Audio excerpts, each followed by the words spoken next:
محمد بن سماک فرماتے ہیں کہ بنو امیہ کے لوگوں میں موسیٰ بن محمد بن سلیمان الہاشمی بہت ہی ناز پروردہ رئیس تھا۔ دل کی خواہشات پوری کرنے میں ہر وقت منہمک رہتا، کھانے میں، پینے میں، لباس میں، لہو و لعب میں، خواہشات اور لذات کی ہر نوع میں اعلیٰ درجے پر تھا۔ لڑکے لڑکیوں میں ہر وقت منہمک رہتا، نہ اس کو کوئی غم تھا نہ فکر، خود بھی نہایت حسین چاند کے ٹکڑے کی طرح سے تھا۔ اللہ تعالیٰ کی ہر نوع کی دنیاوی نعمت اس پر پوری تھی۔ اس کی آمدنی 3,03,000 دینار اشرفیاں سالانہ تھیں، جو ساری کی ساری اس لہو و لعب میں خرچ ہوتی۔ ایک اونچا بالا خانہ تھا جس میں کئی کھڑکیاں تھیں تو شارع عام کی طرف کھلی ہوتی تھیں، جن پر بیٹھ کر وہ راستہ چلنے والوں کے نظارے کرتا، اور کئی کھڑکیاں دوسرے جانب باغ کی طرف کھلی ہوئی تھیں، جن میں بیٹھ کر وہ باغ کی ہوائیں کھاتا، خوشبوئیں سونگتا۔ اس بالے خانے میں ایک ہاتھی دانت کا قبہ تھا جو چاندی کی میخوں سے جڑا ہوا تھا اور سونے کا اس پر جھول تھا۔ اس کے اندر ایک تخت تھا جس پر موتیوں کی چادر تھی، اور اس ہاشمی کے سر پر موتیوں کا جڑاؤ عمامہ تھا۔ اس قبے میں اس کے یار احباب جمع رہتے، خدام ادب سے پیچھے کھڑے رہتے، سامنے ناچنے گانے والیاں قبے سے باہر مجتمع رہتی۔ جب گانا سننے کو دل چاہتا، وہ ستار کی طرف ایک نظر اٹھاتا اور سب حاضر ہو جاتی، اور جب بند کرنا چاہتا تو ہاتھ سے ستار کی طرف اشارہ کر دیتا، گانا بند ہو جاتا۔ رات کو ہمیشہ جب تک نیند نہ آتی یہی شغل رہتا، اور جب شراب کے نشے میں اس کی عقل جاتی رہتی، یاران مجلس سے اٹھ کر چلے جاتے تو جون سی لڑکی کو چاہتا پکڑ لیتا اور رات بھر اس کے ساتھ خلوت کرتا۔ صبح کو وہ شطرنج اور چوسر وغیرہ میں مشغول ہو جاتا۔ اس کے سامنے کوئی رنج و غم کی بات، کسی کی موت، کسی کی بیماری کا تذکرہ بالکل نہ آتا۔ اس کی مجلس میں ہر وقت ہنسی اور خوشیوں کی باتیں، ہنسانے والے قصے اور اس قسم کے تذکرے رہتے۔ ہر دن نئی نئی خوشبوئیں جو اس زمانے میں کہیں ملتی وہ روزانہ اس کی مجلس میں آتی۔ عمدہ عمدہ خوشبوؤں کے گلدستے وغیرہ حاضر کیے جاتے۔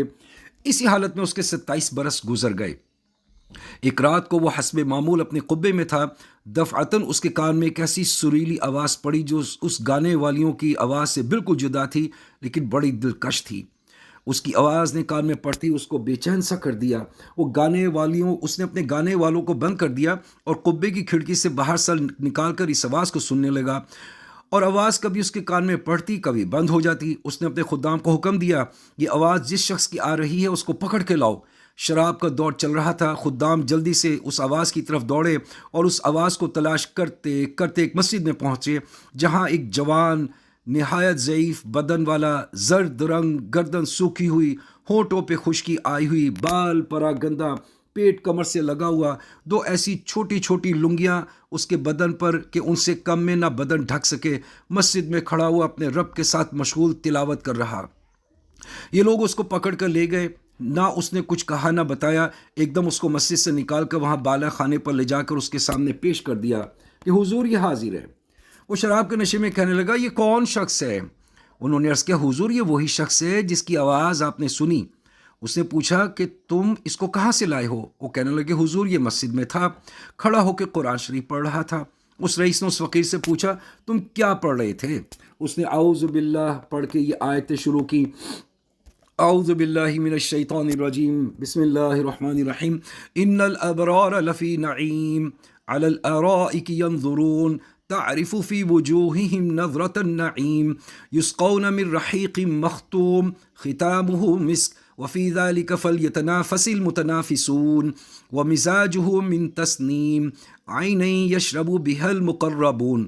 سورہ تطفیف، جس کا ترجمہ یہ ہے، بے شک نیک لوگ جنت کی بڑی نعمتوں میں ہوں گے، مسحریوں پر بیٹھے ہوئے جنت کے عجائب دیکھتے ہوں گے۔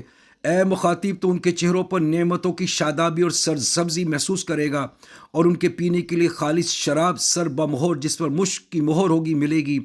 ایک دوسرے پر حرص کرنے والوں کو ایسی ہی چیزوں میں حرص کرنا چاہیے کہ یہ نعمتیں کس کو زیادہ ملتی ہیں، اور ان کا ملنا اعمال کی وجہ سے ہوتا ہے، اس لیے ان اعمال میں حرص کرنا چاہیے جن سے یہ نعمتیں حاصل ہوں۔ اور اس شراب کی آمیزش تسنیم کے پانی سی ہوگی۔ شراب میں کوئی چیز ملائی جاتی ہے تو اس سے اس کا جوش زیادہ ہو جاتا ہے، اور تسنیم جنت کا ایک ایسا چشمہ ہے جس سے مقرب لوگ پانی پیتے ہیں، یعنی اس چشمے کا پانی مقرب لوگوں کو تو خاص ملے گا، اور نیک لوگوں کی شراب میں اس میں سے تھوڑا سا ملا دیا جائے گا۔ اس کے بعد اس فقیر نے کہا، ارے دھوکے میں پڑے ہوئے، تیرے اس محل کو، تیرے اس بالا خانے کو، تیرے ان فرشتوں کو ان سے کیا مناسبت؟ وہ بڑی اونچی مسحریوں میں ہیں جن پر فرش بچھے ہیں، ایسے فرش جو بہت بلند ہیں، ان کے استر دبیز ریشم کے ہوں گے، اور وہ لوگ سبز مشجر اور عجیب و غریب کس خوبصورت تکیوں پر ٹیک لگائے ہوں گے۔ اللہ کا ولی ان مسیریوں پر ایسے دو چشموں کو دیکھے گا جو باغوں میں جاری ہوں گے۔ ان دونوں باغوں میں ہر قسم کے میوے کی دو دو قسمیں ہوں گی، اور ایک ہی قسم کے میوے میں دو مزے ہوں گے، اور میوے نہ تو ختم ہوں گے نہ ان کی کچھ روک ٹوک جیسے دنیا میں باغ والے توڑنے سے روکتے ہیں۔ وہ لوگ پسندیدہ زندگی میں بہت بلند مقام اور جنت میں ہوں گے، ایسی اعلیٰ مقام جنت میں ہوں گے جہاں کوئی لغو بات نہ سنیں گے۔ اس میں بہتے ہوئے چشمے ہوں گے، اس میں اونچے اونچے تخت بچھے ہوئے ہوں گے، اور آب خورے رکھے ہوئے ہوں گے، برابر گدے لگے ہوئے ہوں گے، اور سب طرف قالین ہی قالین پھیلے ہوئے ہوں گے، جہاں چاہیں بیٹھے ساری جگہ صدر نشین ہے۔ وہ لوگ سایوں اور چشموں میں رہتے ہوں گے۔ اس جنت کے پھل ہمیشہ ہمیشہ رہنے والے ہوں گے، اس کا سایہ ہمیشہ رہنے والا ہوگا۔ یہ تو انجام متقی کا ہے، اور کافروں کا انجام دوزخ ہے۔ وہ کیسی سخت آگ ہوگی، اللہ اس سے محفوظ رکھے۔ بے شک مجرم لوگ جہنم کے عذاب میں ہمیشہ رہیں گے، اور وہ عذاب کسی وقت بھی ان سے ہلکا نہ کیا جائے گا، اور وہ لوگ اس میں مایوس پڑے رہیں گے۔ بے شک مجرم لوگ بڑی گمراہی اور حماقت کے جنون میں پڑے ہوئے ہیں۔ ان کو اپنی حماقت اس دن معلوم ہوگی جس دن منہ کے بل گھسیٹ کر جہنم میں پھینک دیا جائے گا، اور ان سے کہا جائے گا کہ دوزخ کی آگ لگنے کا، اس میں جلنے کا مزہ چکھو۔ وہ لوگ آگ میں کھولتے ہوئے پانی میں کالے دھوئیں کے سائے میں ہوں گے۔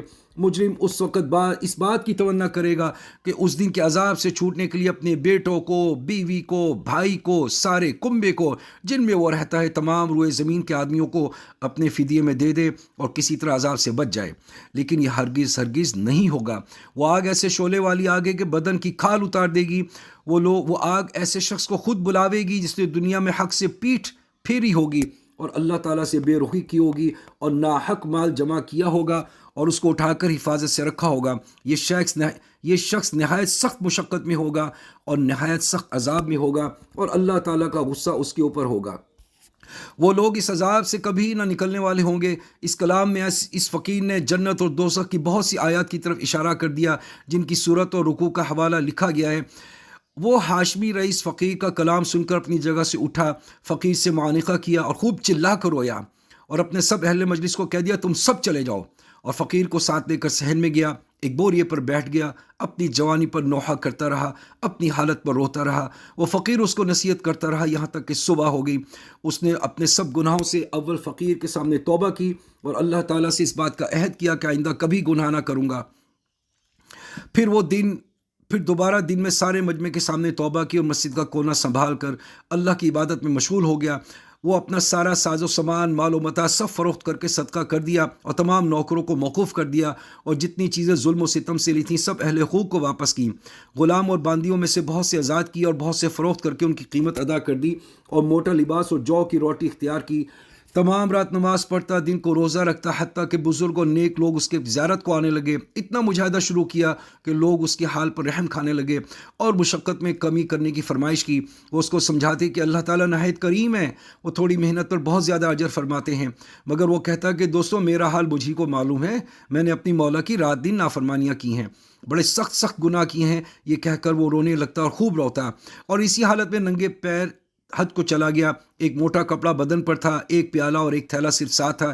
اسی حالت میں مکہ المکرمہ پہنچا، اور حج کے بعد وہ وہیں قیام کیا اور اس کا انتقال ہو گیا۔ مکہ کے قیام میں رات کو حتیم میں جا کے خوب گڑ گڑاتا اور کہتا کہ اے میرے مولا، میری کتنی خلوتیں ایسی گزریں جن میں میں نے تیرا خیال بھی نہ کیا، میں نے کتنے بڑے بڑے گناہوں سے تیرا مقابلہ کیا۔ اے میرے مولا، میری نیکیاں ساری جاتی رہیں کہ کچھ بھی نہ کمایا، اور میرے گناہ میرے ساتھ رہ گئے۔ ہلاکت ہے میرے لیے اس دن جس دن تجھ سے ملاقات ہوگی، میری ہلاکت پر ہلاکت ہے، یعنی بہت زیادہ ہلاکت ہے۔ اس دن جس دن میرے اعمال نامے کھولے جائیں گے، وہ میری رسوائیوں سے بھرے ہوئے ہوں گے اور میرے گناہوں سے پر ہوں گے، بلکہ تیری ناراضی مجھ پر ہلاکت اتر چکی ہوگی، اور تیرا عطا بھی مجھ پر ہلاکت ہے، جو تیرے ان احسانوں پر ہوگا جو تو نے ہمیشہ مجھ پہ کیے، اور تیری نعمتوں کا جس کا ہمیشہ میں نے گناہوں سے مقابلہ کیا، اور تو نے میری ساری حرکتوں کو دیکھا۔ اے میرے آقا، تیرے سوا میرا کون سا ٹھکانہ ہے جہاں بھاگ کر چلا جاؤں؟ تیرے سوا کون ایسا ہے جس سے التجا کروں، اور تیرے سوا کون ہے جس پر بھروسہ کروں؟ اے میرے آقا، میں اس قابل نہیں ہوں کہ تجھ سے جنت کا سوال کروں، البتہ محض تیرے کرم سے، تیری عطا سے، تیرے فضل سے اس کی تمنا کرتا ہوں کہ تو مجھ پر رحم فرما اور گناہ معاف کر دے۔ فَإِنَّكَ أَهْلُ التَّقْوَى وَأَهْلُ الْمَغْفِرَةِ۔